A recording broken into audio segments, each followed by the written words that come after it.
ভালোবাসা দিয়ে গড়ে তুলেছেন তিনি হলেন সবার প্রিয় বি ক্যাবিনেট সেন্টার বিভূতিদা।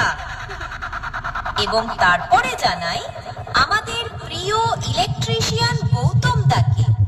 এবং এই গানটি যে নিজের হাতে করে তৈরি করেছে সেগুলো ভেলাইয়া থেকে এসডি রিমিক্স।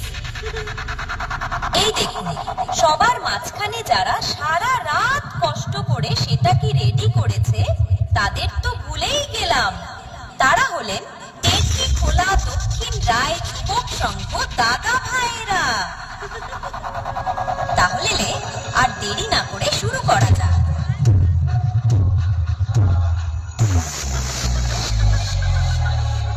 টেকি খোলা দক্ষিণ রায় যুবক সংঘ এসডি রিমিক্স ভেলাইয়া সে।